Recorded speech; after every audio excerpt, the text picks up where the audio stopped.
Star Wars Rebels Season 3 Episode 9 is out, and it was meh. It was very comedy driven and never really packed a punch.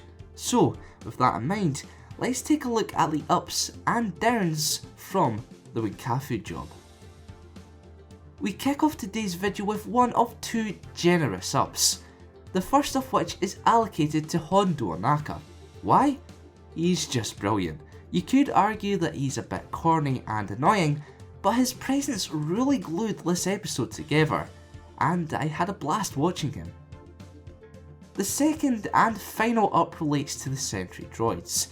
It's no secret that I like the introduction of new enemy types for the heroes to face, as it freshens up the action, adds an extra layer of uncertainty. It was also nice to see the droids take some initiative by shooting the winch Ezra and Zeb were using to board the Ghost. Speaking of droids, how many times have we heard them in Star Wars claim the chances of surviving a particular endeavour were ridiculously low, only to be proven wrong? It's not uncommon to say the least, and this episode was no different. AP5 claimed that the chances of Hondo as Morrigan, Chopper, Ezra and Zeb successfully carrying out the cargo heist was around 30%. As a result, you're expected to be on the edge of your seat, knowing the crew are up against all the odds. But you never feel as if the heroes are ever in danger. Even when Zeb and his Morrigan were captured, you knew they would be freed almost immediately. And don't get me started about the enemy's aim.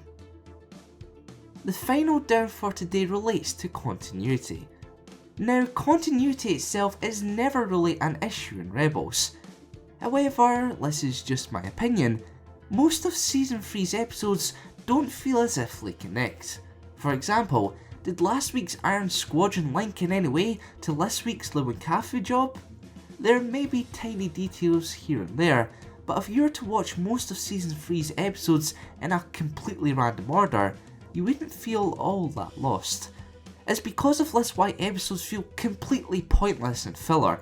Personally, I'd rather watch a season half the length of a regular one, so long as each episode connected and portrayed a well developed, tight-knit storyline. As displayed by the two ups and two downs, the Wynkahthu Job wasn't a terrible episode, but it wasn't all that great either. Let's just hope next week's delivers.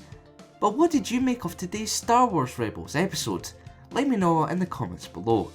Thanks for watching, and for more Star Wars related content, keep it locked here to the Kankazans. Destined to loyally serve the Grand Army of the Republic, Unit 8826 enrolled in the Experimental Clone Commander Training Program.